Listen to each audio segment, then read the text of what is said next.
जैसे संज्ञा के रूप में, सर्वनाम के रूप में, अगर ये सब नहीं होते तो हमारा एक सेंटेंस पूरा नहीं होता है।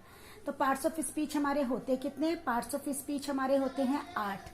कौन कौन से होते हैं? Noun, pronoun, verb, adverb, adjective, preposition, conjunction and interjection.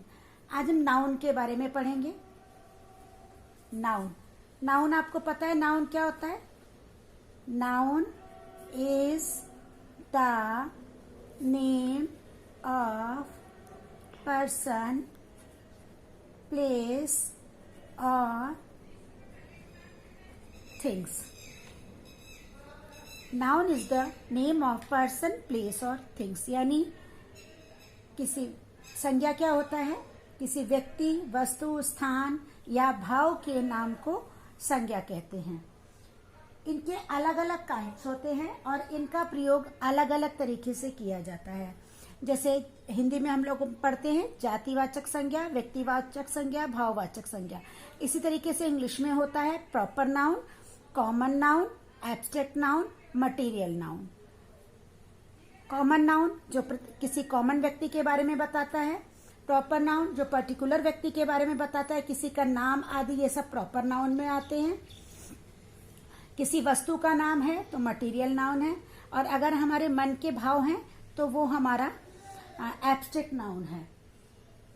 Noun जो है काउंटेबल और अनकाउंटेबल दोनों होते हैं। अगर हम जिनको गिन सकते हैं वो काउंटेबल नाउन होते हैं, और जिनको हम गिन नहीं सकते जैसे स्टार्स वगैरह जिनको हम काउंट नहीं कर सकते, ये हमारे अनकाउंटेबल नाउन होते हैं। इनका यूज अलग अलग तरीके से किया जाता है। फंक्शन ऑफ नाउन क्या होते हैं?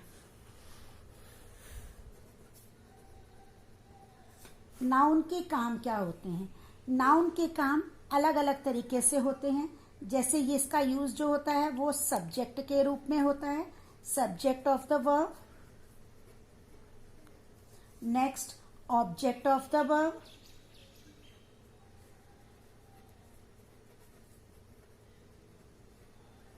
Next, object of preposition.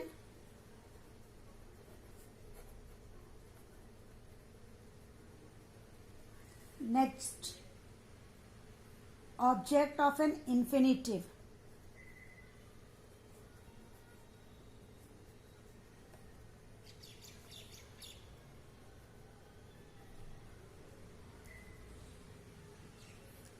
Object of gerund.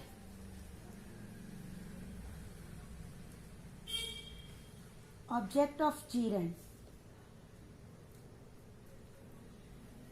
in opposition to another noun, किसी दूसरे नाउन के लिए, ठीक है? as a complement to an auxiliary।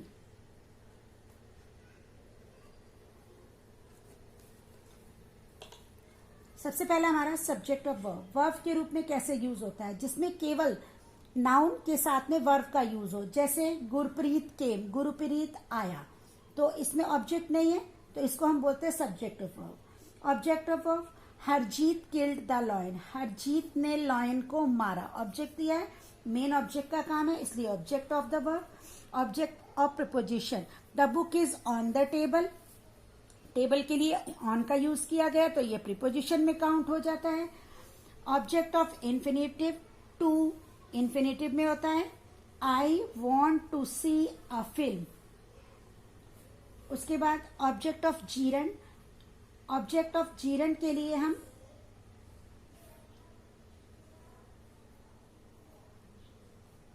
ING का यूज करते हैं।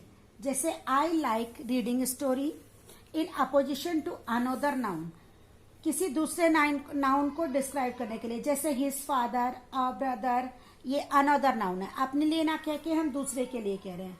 अ कॉम्प्लीमेंट टू एक्सिलरी, इसका this is a table, he is a clerk. ये सभी हमारे नाउन के फंक्शन हैं। नेक्स्ट टॉपिक है हमारा प्रोनाउन। प्रोनाउन क्या होता है? सर्वनाम। आप सभी को पता है the word that used in place of noun is called pronoun, like he, she, it, they, etc.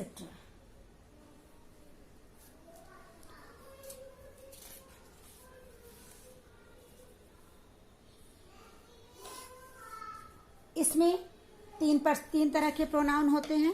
एक होता है फर्स्ट पर्सन का प्रोनाउन, दूसरा होता है सेकंड पर्सन का प्रोनाउन, और तीसरे होते हैं हमारे थर्ड पर्सन के प्रोनाउन। फर्स्ट पर्सन के प्रोनाउन कौन से होते हैं?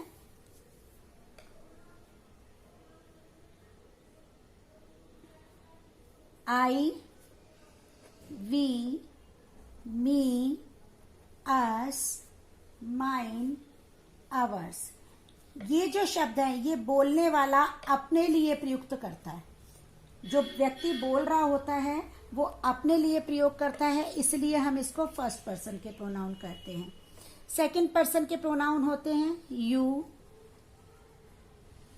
यूअर्स, जो दूसरे के लिए यूज होते हैं, किसी अदर पर्सन के लिए यूज होते हैं, इसलिए हम इनको सेकंड पर्सन के प्रोनाउन करते हैं। और थर्ड पर्सन के प्रोनाउन में आते हैं he, his, him, she, her, hers, they, their, them. ये सब हमारे थर्ड पर्सन के प्रोनाउन होते हैं।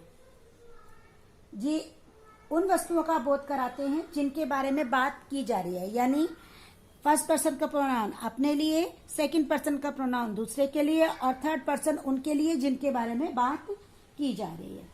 प्रोनाउन के भी कई प्रकार होते हैं। Personal pronoun, reflexive pronoun, demonstrative pronoun, interrogative pronoun और इंडेफिनिट प्रोनाउन। सबसे पहला हमारा आता है personal pronoun. Personal pronoun, personal से समझ आ रहा है, पर्सनल प्रोनाउन जो अपने लिए यूज होते हैं।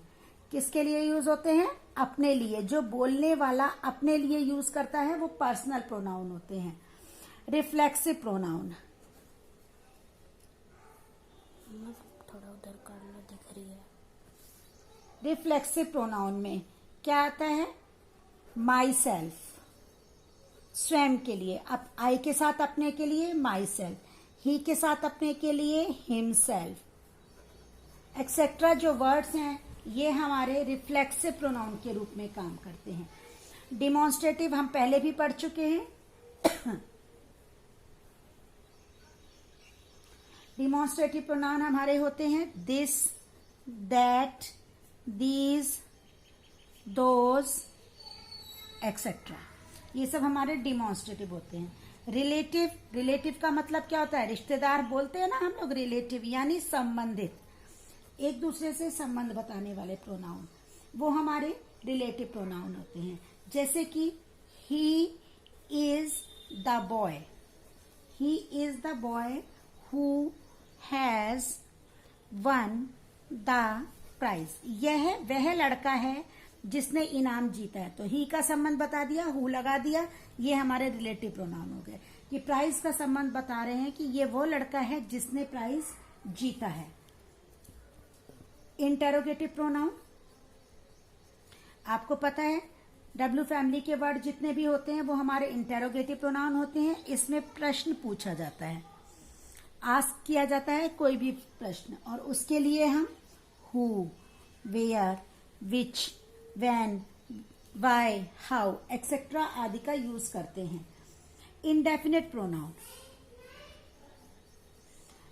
जिनके प्रयोग करने के लिए, प्रश्न पूछने के लिए होता है, उनको जैसे किसी विशेष व्यक्ति या चीज का बोध नहीं कराते हैं, वो लोग पर्टिकुलर व्यक्ति का बोध नहीं कराते हैं, उन्हें हम इंडेफिनिट प्रोनाउन कहते हैं। जैसे उसमें कौन कौन से होते हैं? समवन, कोई भी, कुछ, एनीवन कोई भी, सम, एक्सेट्रा। ये सब हमारे प्रोनाउन के काइंड्स हैं।